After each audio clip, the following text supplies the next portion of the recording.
21वीं सदी की इस दुनिया में भारत की ये वाइब्रेंसी, विविधता में एकता हमारी बहुत बड़ी शक्ति है।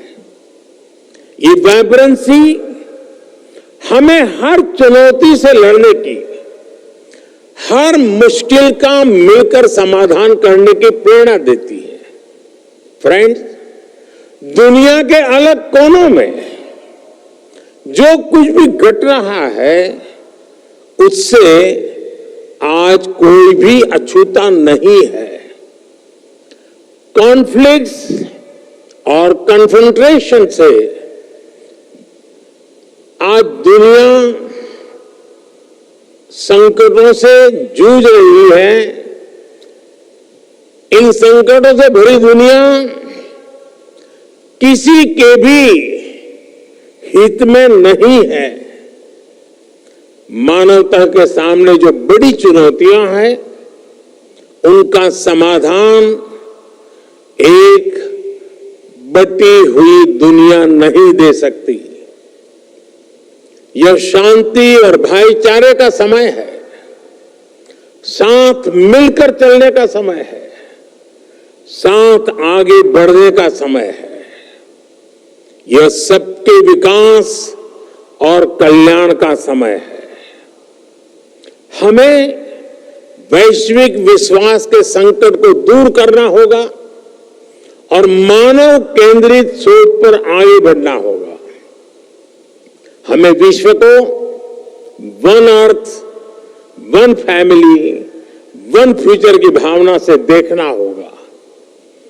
दुनिया से जुड़े फैसले लेने में भागीदारी जितनी अधिक होगी उतना ही बड़ा इम्पैक्ट होगा। इसी भाव के साथ भारत ने अफ्रीकन यूनियन को G20 का परमानेंट मेंबर बनाने का प्रस्ताव रखा। मुझे खुशी है कि सभी सदस्य देशों ने इसे स्वीकार किया। इस फोरम पर भी पैन अफ्रीका पार्लियामेंट की पार्टिसिपेशन को देखकर मुझे बहुत खुशी हो रही है। साथियों, मुझे बताया गया है कि हमारे स्पीकर ओम बिड़ला जी आपको भारत के नए संसद भवन में भी आज शाम को ले जाने वाले हैं। वहां आप पूज्य महात्मा गांधी को श्रद्धांजलि भी देने वाले हैं।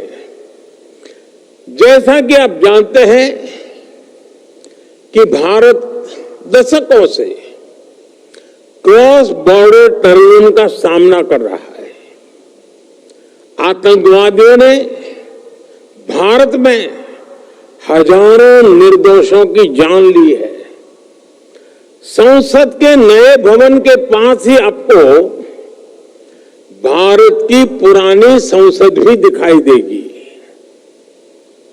करीब 20 साल पहले आतंकवादियों ने हमारी संसद को भी निशाना बनाया था और आप जानकर चौंक जाएंगे कि उस समय संसद का सत्र चल रहा था। आतंकियों की तैयारी सांसदों को बदले बनाने की, उन्हें खत्म करने की थी।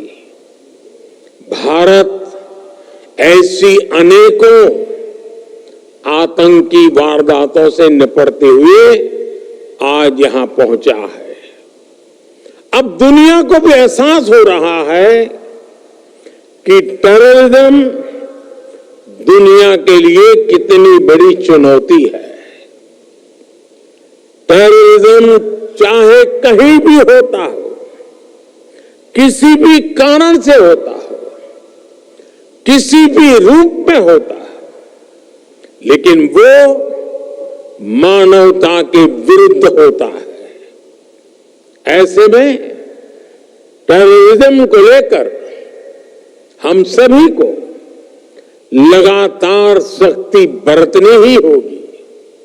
हालांकि इसका एक वैश्विक पक्ष और है जिसकी तरफ मैं आपका ध्यान आकर्षित करना चाहता हूं। टेररिज्म की परिभाषा को लेकर आम सहमति ना बन पाना, ये बहुत दुखद है। आज भी यूनाइटेड नेशंस में international convention on combating terrorism consensus का इंतजार कर रहा है। दुनिया के इसी रवैये का फायदा मानवता के दुश्मन उठा रहे हैं। दुनिया भर की पार्लियामेंट्स को, रिप्रेजेंटेटिव्स को यह सोचना होगा कि टेररिज्म के विरुद्ध इस लड़ाई में हम कैसे मिलकर काम कर सके। साथियों, दुनिया की चुनौतियों से निपटने के लिए जन भागीदारी से बेहतर माध्यम नहीं हो सकता।